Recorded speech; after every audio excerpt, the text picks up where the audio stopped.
that is in charge of that project is from Guam.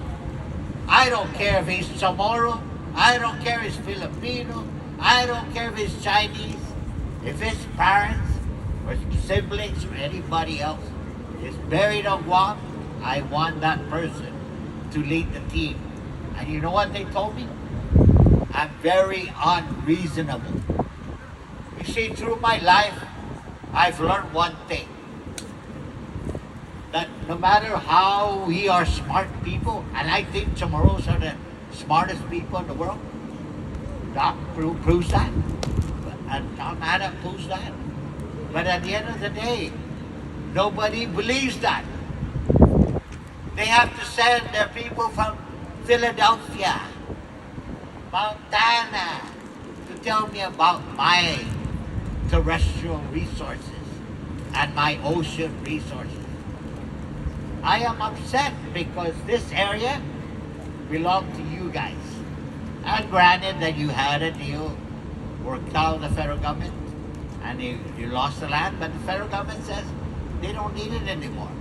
And instead of giving the people back, being the priority, they gave it to Fish and Wildlife Service.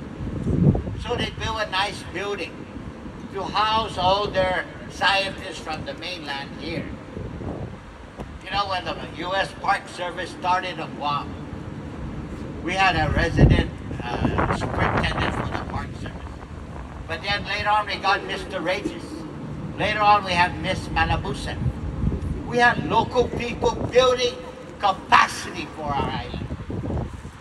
Why are we any different in this case? And I think the insensitivity of the federal government is something you have to look at. I am sorry, I am sounding like a Sunday preacher, but it is Sunday, and I'm going to preach.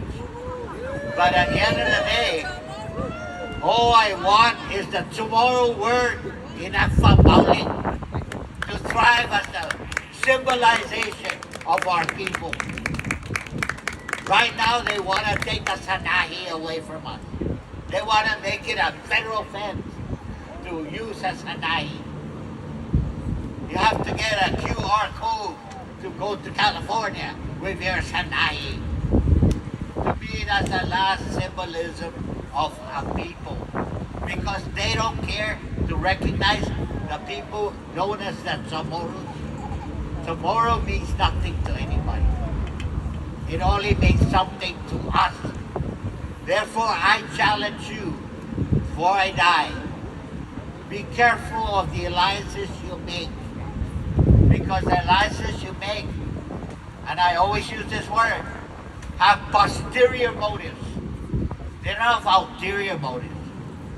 Because for centuries, 500 of them, we've had to deal with everything. And the only two things I appreciate the most all of life going on is one, being a Chamorro and perpetuating my people and not pickling them in a jar like in the museums in Washington. The Native Americans, the Jewish people, everybody's in a museum. I don't want to join them. I really don't. And the other thing, I am appreciative of the Catholic Church, and I'm glad we had a novena here today. But the number one thing you got to recognize, you only left remnants of our language is in that ocean. When you say tataga, not the fish in the horn. When you say langwaniso, not the parrotfish in the blue skin and pointed head. Atu, tagiso. These are Chamorro words that are going to be lost because people want to ban us from fishing. But they can shoot missiles, they can fire a 50 caliber machine gun from atop the rocks. I've been asked a scientist. I asked Fish and Wildlife.